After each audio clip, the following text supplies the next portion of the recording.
Welcome to Rebecca Sounds Reveille. I'm excited to bring you something that I think is going to just open a lot of information that you already have in your mind, but also bring in a whole lot of new information. I know for me, there's a lot of learning here, so if I'm going to learn, so are you. And with us today is Kathy Fettke. She's CEO and co-founder of Real Wealth Network. There's a lot of information that she's going to bring to the table today, and we're going to be talking about Oreos.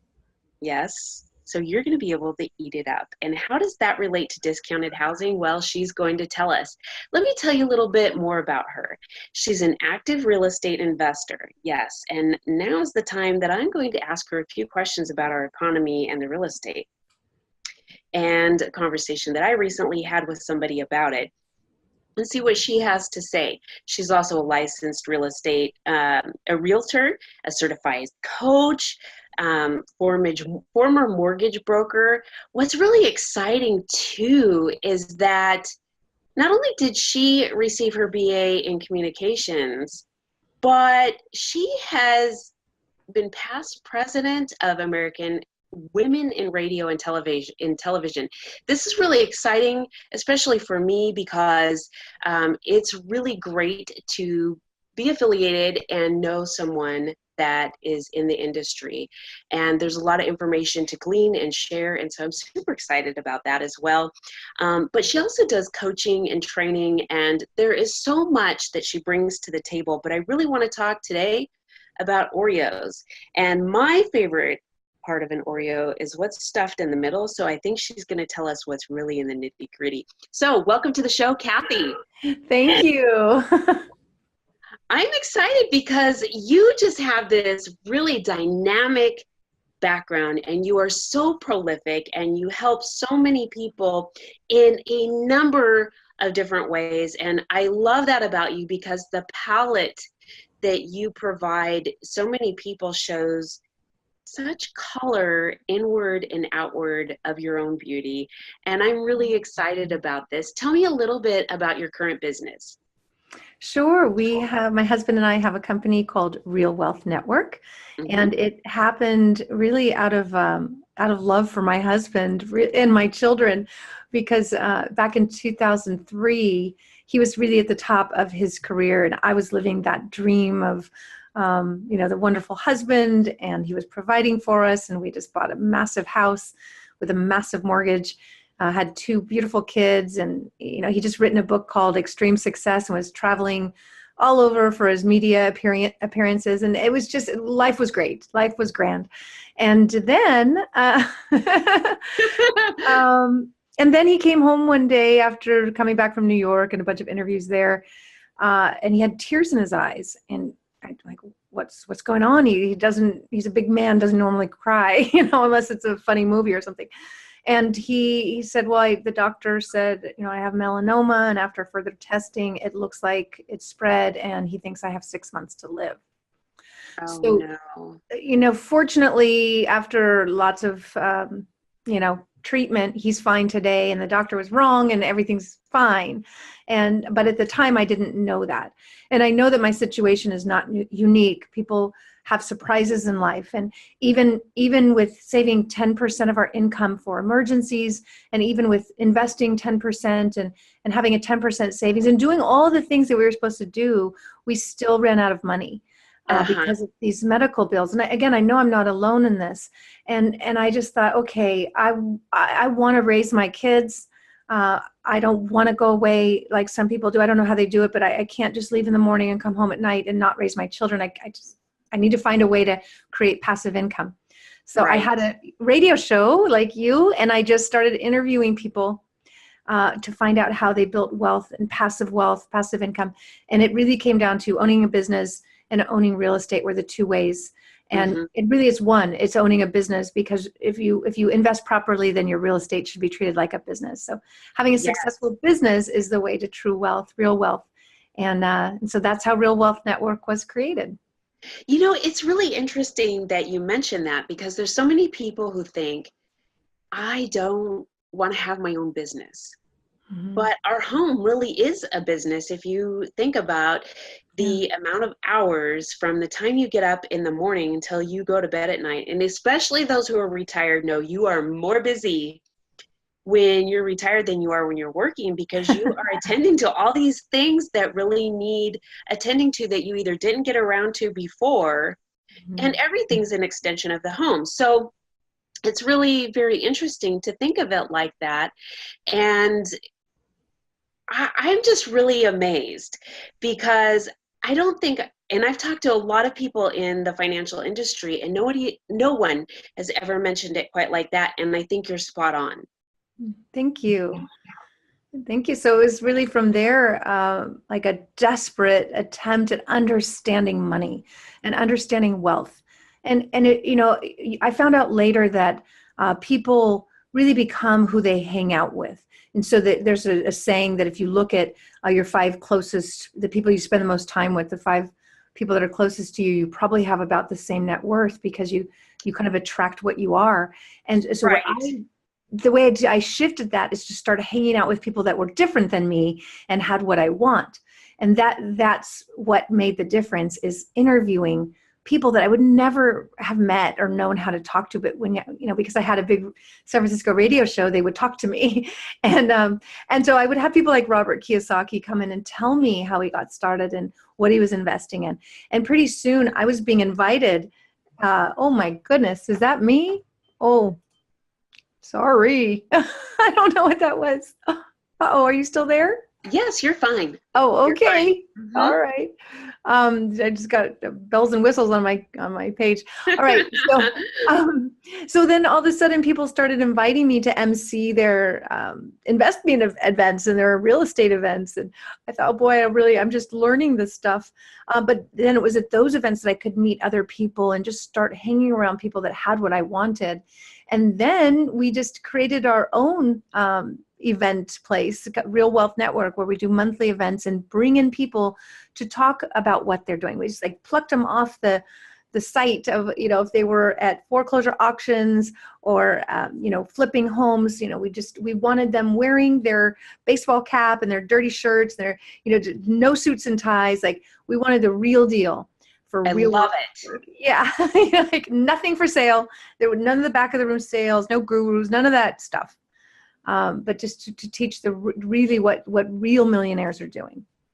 I absolutely love it. And a lot of times people think that that's so, I know they're bringing their hats, but under the hat, they don't, these big secrets. And then you have people that are trying to sell secrets that really aren't secrets, and they aren't things that are really lucrative either. And so this is very, very refreshing with what you're doing. And what makes it even more applicable in what you're doing is that you've done professional coaching, and you're still doing that, and training, and you have that core desire to help people. And that's what I really love about who you are and what you're doing, because that's what's really life is all about. And if we're not helping others, really nothing happens good for us either. So this is really exciting. And I want to share with you something. I was having a conversation with a really close friend of mine yesterday, and we were discussing about the current state of the economy. And I had someone on the show about a year and a half ago, and they said this year was going to be a tank. We were going to see the real estate market do what it did in 2008. We were going to have major, major problems. And our economy was just going to be in disarray. And then here just a few days ago, I heard that we're seeing employment numbers higher than the unemployment rate, and that things are starting to seem very strong. And so with that, and I'm ready to eat it up, because OREO isn't what we think of in terms of consuming all that sugary stuff.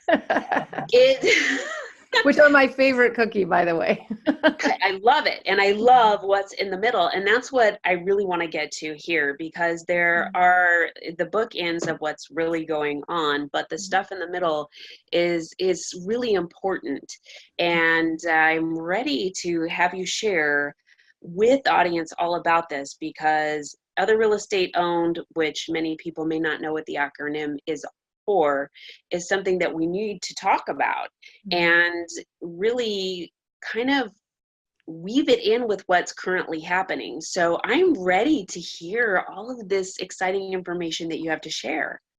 Awesome. Okay. Well, and so for those of you who maybe didn't hear what she just said, it is other real estate owned. So often we hear REO, but it's really OREO, because REO can refer to just any real estate that a bank holds, and other is sort of that line item of, we had to take this back. And so you don't want that property to be yours, right? You don't want your property to be the OREO. You want to maybe buy them by somebody else's mistake. Yes. But, don't make it your mistake. So that's where we are today. And listen, millions of people had to go through that just recently, in the last, even now, people are still in that process. In more of, there's certain states that have taken forever for these foreclosures to happen.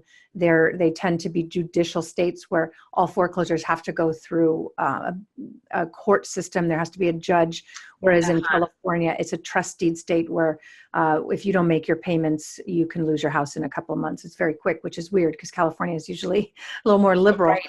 Yeah, but that's why, we recovered very quickly, because it was a quick process. You lost your house quickly and people bought the deals, and bam, real estate's back up. Whereas areas like Florida and New Jersey that are judicial, they're still working through these foreclosures because there simply weren't enough judges and courts to deal with the thousands and thousands of homes in foreclosure. That's what you want to know. The bottom line is, you don't want to be the one losing the property. You want to maybe be the one buying the property that was taken. Mm-hmm. And so with discounted housing, because this is all inclusive, is now the time to be purchasing or are we looking at there being a kind of another crash? Well, if you're looking for a good deal, if you're looking for a foreclosed property or a short sale, you pretty much missed it. They were everywhere. Like I said, 5 years ago, 2009 is really when it all hit the fan. And there was foreclosures everywhere, of course. Now, at the same time, usually that happens when there's a massive crisis. And so even though property was on sale and there were deals everywhere and you could pick them up for next to nothing, nobody could. If you didn't have any money and you didn't have any credit, who was buying this stuff? I happened to have Real Wealth Network at the time, and somebody was listening to my show from Australia and said, we've got money. So they weren't necessarily part of the global financial crisis, although it hit them, but not that hard.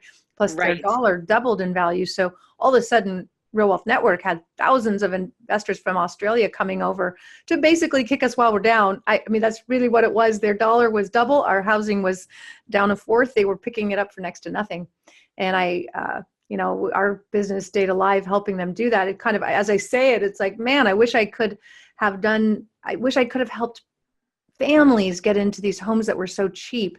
It would have been a life changer. And we did. We helped a lot of people get in, but so many families had no means and no ability to buy when the price was right. Now, that's what I was different story. How about now? Yes. Well, like I said, in 2012 is really when it hit bottom, and then turned around as before, at a blink of an eye. Before people could even know what happened. On one day, the headline was, total housing crisis.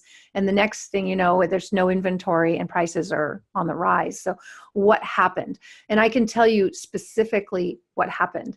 It was February or March of 2012 when Warren Buffett was on CNBC and had the famous interview saying, it's the best opportunity to lock in a low rate of time, 2 or 3%, and lock in a mortgage for 30 years on a price that's on a house that's 1/4 or 1/5 what it was in price. And he said, if I could buy a few $100,000, I would. And, you know, when Warren Buffett speaks, people listen. The hedge funds heard it, and they jumped in. And the next thing you know, they were buying everything at the auctions. They were buying everything. And it was hard for the regular person to come in with their loan and their 5% down, or, whatever they were trying to do, and compete with Wall Street, that was coming in with all cash as is. So that's when everything turned around. So if somebody wants to get involved with discounted housing now, are there some methods to this? I mean, or is it better to wait? It's really hard. Right now, you are looking at prices that are past their last bubble. This is the part of the market cycle where there is not very much distress. There are certain areas that have distress. Like I said, the judicial markets are still working through the foreclosure process because it takes so long. That's why Real Wealth Network is helping investors in those areas. It's Ohio, Florida, Pennsylvania, New Jersey. These are areas where you can still find some deals.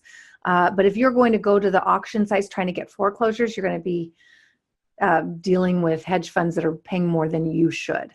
They can deal with lower margins. So it's really hard to find discounted property today. That is not good at all. But does that mean then that someone who has property is kind of sitting on a gold mine? Yes, that's exactly what it means, depending on your market. So if you were able to get into the market, then you're sitting in a great position, especially given that we know inflation is on the rise. The way that the government dealt with this massive crisis, when our banking system literally flatlined, if it weren't for the government support, we would have had a failed government, a failed economy. It was ugly. And so the way to fix that was printing of trillions of dollars to bring the economy back. So a lot of people think it was Obama's policies. A lot of people think it's Trump's policies. It has nothing to do with any policy. The only reason that the market has come back is because, my goodness, if you can't make a market come back after borrowing trillions of dollars, then you've got a real problem. So right. We borrowed, the global economy has borrowed $10 trillion as a comeback. Well, I was just going to bring that up because I know that there is scuttlebutt on the street that talks about the different global economies and revaluing and some of the things that happen with the yuan and all of that. And how does that affect what's happening with our real estate? We're going into a deep and dark topic. Or is that something, let me ask you this. Would that be something that one of the viewers can call and discuss with you? Is it something that your company deals with and works with for those who are interested in investing or wanting to know what the best method is in response to that? Listen, here's the thing. Our currency is manipulated. And if you're not paying attention, you're going to get wiped out. That's the bottom line. So you need to use your common sense. Just like back in 2006 when I was a mortgage broker, and I'm like, this doesn't make sense. Why can I give this person that has no job, a $5 million loan? Like, this doesn't make sense. Common sense. So come back to your common sense, which people have lost. And because they're trusting those who have not proven trustworthy. But here we are trusting them again. So you need to come back to your core and your center and say, if you print money out of thin air, what's it worth? And if the government is stated it's $21 trillion in debt, do we really have a strong economy? When you add in all the entitlements that come up to about 120 trillion to 200 trillion, nobody really knows, but it's a lot of trillions. There's no mathematical way to pay that back. And yet the headlines are how great this economy is. It's all a lie. It's not true. The numbers, it's just like, ouch. It's just you're not saying that real. and so that is really interesting because one of the biggest things that I have issues with is fake news, propaganda, because it's not helping anyone. They can't make informed choices in any part of their life, whether it's real estate, finances, it just anything. And so I don't like skewed numbers. And I'm with you. If something is kind of rotten in another country, as they say, then you need to pay attention to that. And these things are really important. So tell me about what your company does so that if the viewers, because I'm really just sitting here, I want to ask you a million questions, and I'm sure the viewers do too. Tell me the different aspects of what you do, what your company does, and what they can hope to acquire from this, because I'm just sitting here with a million questions. I am, because I've heard so many different things, and I try to stay on top of things, and I try to be very informed about all of the things that I do. And I know that there are people who may not be as research oriented as I am, and they need to talk more, and they need more information, and I'm one of them too. So Yeah, well, again, what I do is just ask the question and bring up issues that people aren't thinking about, and to challenge the propaganda that we are receiving. So, what the way if you go back to the Monopoly game, right? We all played that game. If you have the little houses, you win the game. The more houses you have, the more you win. It's not the paper dollars that have you win the game. It's the houses. And so if you think of that Monopoly table and this limited number of little houses on it, let's just say that the banker of that game, all those little fake dollars, decided to bring in 5 more boxes of those fake dollars, but no more little houses. It's just the same number of houses. So now you've got all this money chasing the same number of properties. The values go up. So what's more important to have? The paper is worthless. It's just literally paper. It's not tied to anything. It's the only reason it has values because our government tells us it does. And at some point we're going to figure out that, that they're messing around with us. So, the person who wins is the person who actually has something that's more valuable than paper. And so, this is what I'm trying to teach people is I don't have the answer, and I'm not an economist. I'm just a mom who wanted to stay home with her kids and have passive income and have a good life. But what happened to me is my husband and I got wiped out in the last recession, and I'm never going to let that happen again if I have any ability to control it.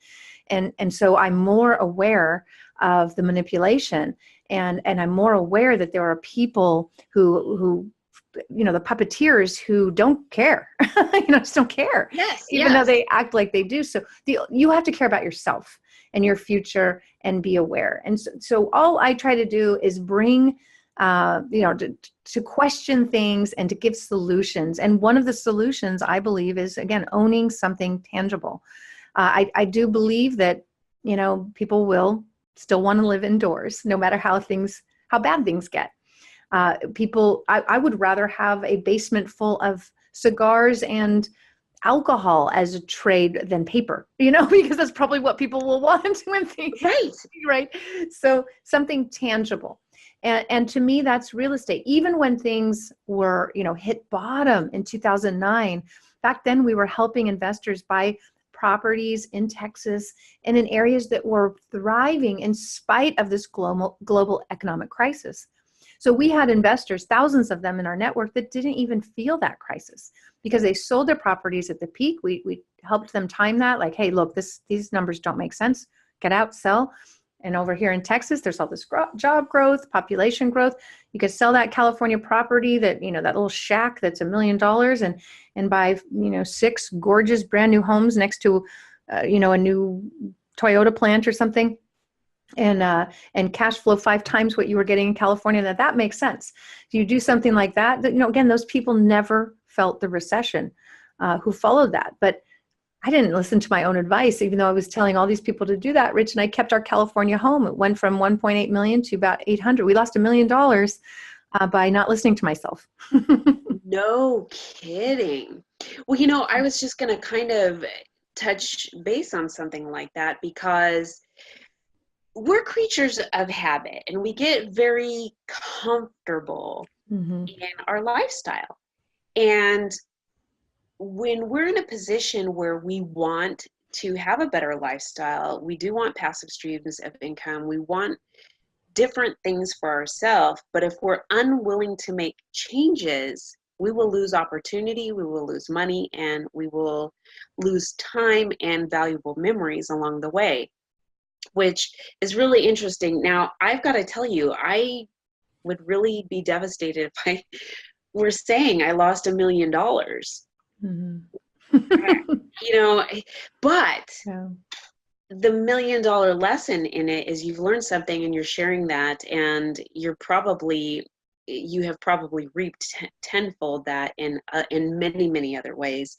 And a lot of times we don't, and not necessarily you, but others, we don't see that until later on, and we have to be hit pretty hard sometimes. So, okay, so if somebody has a piece of property right now and they're thinking, you know, I should probably cash out now, would you say that this really depends on where they're located? Absolutely. And just like I said, there's no national real estate market. That's like saying that there's a national weather, climate or something. It's just not, I literally have a different climate from my office to my home in California. It's freezing usually where my office is, and I go up the hill and it's hot and sunny. So, every single little nook and cranny, even of neighborhoods, have different values. You could have one city where the south side maybe lost some employers, so there's lower home prices, whereas maybe the north side, got all these new jobs and double-digit home appreciation. So you've got to understand.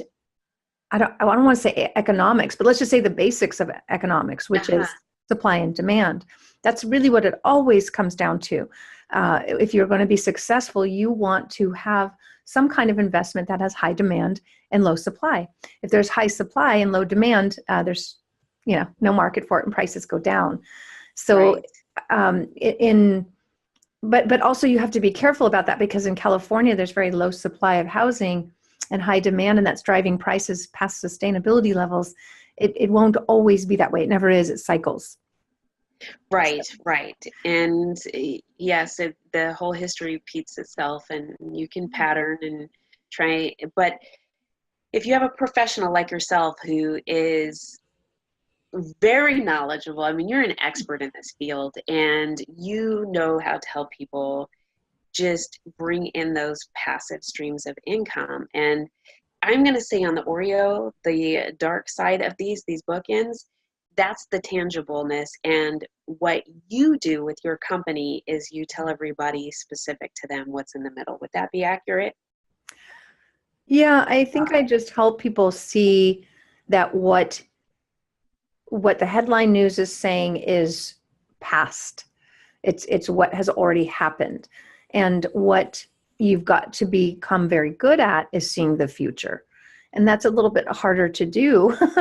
But, what are the signs? Because like I said, I was talking about no national housing market.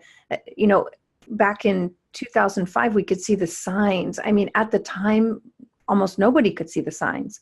So what did it take for a few people to be able to see them? Those are the things that I would want to be teaching, because if you could see them, you could make a fortune and save yourself from complete and total loss. So, what are the signs? I can tell you back then, the signs were lack of affordability. When you reach that lack of affordability level, it all comes to a stop. So what creates that? And then what kickstarts a market? So we could see that Texas, now again, people were laughing at me like, oh, she doesn't know what she's talking about. Nothing ever happens in Texas. California is hot, hot, hot. Why would you ever sell your California property? I mean, people are saying it today too. Back then it was like, she's crazy. But because Robert Kiyosaki was on my show and confirmed I wasn't, hopefully I think a lot of people listened to me. But, so the signs were lack of affordability and a very narrow job base. So we're very tech dependent. Yes. And then, of course, I was in the loan industry, so I could see that the people were just lying their way into these loans, and that eventually they were going to have to pay for something they could not afford. I knew that, and I couldn't give people these loans. I could only do loans that made sense. But if I turned someone down on a loan, they would go to the 20 mortgage brokers next to me who would do it for them. Right. Those mortgage brokers could stand to make $10,000, $20,000, $30,000 from one loan. So they're not going to turn that away, even if it's going to bankrupt their client. I couldn't do that. So, I could see, wow, these payments that they don't have to make now, they're going to have to make. And they're going to have to make them. I'd look at the schedule and say, they're going to have to make these payments in about 3 years. That means thousands of people are going to have to start making payments they can't make. And so that it was just kind of taking that information and saying, okay, we're going to have a problem. Yes. When people can't make payments, then you've got OREOs. Your bank takes them back, and that's where you want to be coming in, not at the peak, but right at the trough when the deals are there. Well, this is really exciting, and I would like you to share with the viewers how they can get in touch with you, any information that you have, websites, anything where you're going to be, if you have a calendar of events where that they can go and see you speak, or listen to any of your upcoming shows, things like that. I really want to get this information out there. Oh, sure. Yeah. realwealthnetwork.com is our website. Real like real estate, wealth like your money, and network is in the network we have nationwide to help you find good deals in emerging markets today that make sense, that have the cash flow and that can survive any kind of downturn. So realwealthnetwork.com is where you can sign up. It's free. You get tons of free information. I do webinars every single week, and I've got a podcast myself. I've got a book called Retire Rich with Rentals that really just goes over the basics so you can understand. It's not complicated. You just need to know what you're doing, or you can make a huge mistake on something that seems so simple. You could still lose everything. So just checklists, make sure that you're getting your inspections, your appraisals, really basic stuff, but that you go through the checklist so you do it right. And so it's Retire Rich with Rentals. And the website realwealthnetwork.com, and my show on iTunes is The Real Wealth Show. I love it, and I am super excited. And I want to thank all of you for tuning in today. You know what you need to do. I know, being a creature of comfort, sometimes getting out of that comfort zone is really, really difficult. But Kathy has made it really easy, and all you have to do is get the information, and once it's in your head, you can start making the steps that it takes to get into a better lifestyle. And she's got the tips and tools and the techniques that you need to get you there. Get a copy of her book, watch her webinars, and definitely check out her website. Thanks for tuning in this week. And if you happen to be breaking out that bag of Oreos, think about what really we were talking about today. You've been watching Rebecca Sounds Reveille, brought to you by the Liberty Beacon Project and TLBTV.com.